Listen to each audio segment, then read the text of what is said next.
नेपाल में दो बेहद पवित्र स्थल हैं, एक भगवान शिव का और दूसरा भगवान विष्णु का। देखने में तो ये बिल्कुल अलग लगते हैं, लेकिन इनके बीच एक ऐसा अदृश्य, एक ऐसा गहरा रिश्ता है जिस पर यकीन करना थोड़ा मुश्किल है। चलिए आज इसी रहस्य से पर्दा उठाते हैं। जरा सोचिए, नेपाल की एक झील जिसे खुद भगवान शिव ने अपने त्रिशूल से बनाया था। पर मजे की बात यह है कि इसका सबसे गहरा राज जुड़ा है भगवान विष्णु से। अब वो कैसे? यही तो आज की पहेली है। तो चलिए इस पहेली को सुलझाना शुरू करते हैं। और इसके लिए हमें चलना होगा पहले सुराग की तरफ, भगवान शिव की उस महान पीड़ा की कहानी की ओर। कल्पना कीजिए, ऊंचे बर्फीले हिमालय में एक झील है, गोसाईकुंड। ये कोई आम झील नहीं है। इसका जन्म हुआ था एक दिव्य पीड़ा के क्षण में। ये कहानी शुरू होती है समुद्र मंथन से। जब सृष्टि को बचाने के लिए भगवान शिव ने हलाहल विष पी लिया, तो उनका गला एक असहनीय जलन से जलने लगा। अब इस दर्द से राहत पाने के लिए वो हिमालय की ऊंचाइयों पर पहुंचे और वहां उन्होंने अपने त्रिशूल से एक पहाड़ पर वार किया। और जानते हैं क्या हुआ?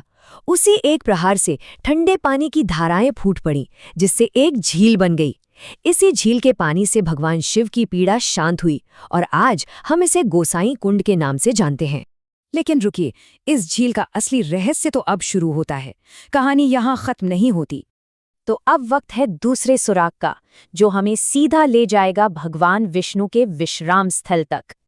आप जरा सोचिए, कहाँ वो हिमालय की ऊंचाइयां और कहाँ मीलों दूर नीचे काठमांडू घाटी।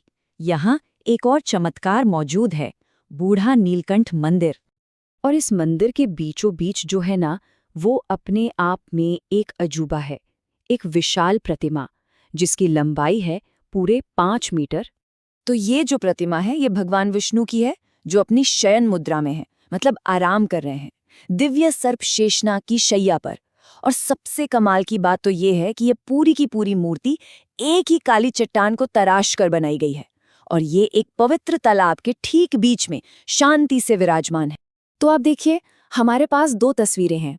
एक तरफ हिमालय की ऊंचाइयों पर आग और दर्द से जन्मा भगवान शिव का गोसाईकुंड, और दूसरी तरफ घाटी में शांत और सुकून देने वाला भगवान विष्णु का बूढ़ा नीलकंठ। ये दोनों तो बिल्कुल अलग दुनिया लगती है ना? तो अब सवाल ये उठता है कि इन दो अलग अलग जगहों में आखिर क्या कनेक्शन है। चलिए अब इस राज से पर्दा उठाते हैं। वहाँ के लोग जो मानते हैं वो सुनने में किसी कहानी जैसा लगता है। उनका मानना है कि गोसाईकुंड का पानी एक गुप्त भूमिगत रास्ते से बहकर सीधा बूढ़ा नीलकंठ के इसी तालाब में आता है। पर क्या इसका कोई सबूत है? मतलब ऐसा कुछ जिसे आंखों से देखा जा सके? यहीं पर यह कहानी और भी दिलचस्प हो जाती है। हर साल अगस्त के महीने में जब गोसाईकुंड में जनई पूर्णिमा का बड़ा मेला लगता है, ठीक उसी समय मीलों दूर यहाँ बूढ़ा नीलकंठ के तालाब का पानी रहस्यमयी तरीके से दूधिया सफेद हो जाता है। लोगों की आस्था है कि ये शिव की झील की वही पवित्रता और ठंडक है जो इतना लंबा सफर तय करके भगवान विष्णु के जल को अपना आशीर्वाद देने पहुंचती है। तो आखिर ये है क्या? क्या ये सिर्फ आस्था का एक चमत्कार है, या पीढ़ी दर पीढ़ी सुनाई जाने वाली एक कहानी, या फिर कोई ऐसा भूगर्भीय रहस्य है जिसे विज्ञान आज तक खोज नहीं पाया है? इसका जवाब शायद आस्था और विज्ञान की सरहदों के बीच कहीं छिपा हुआ है।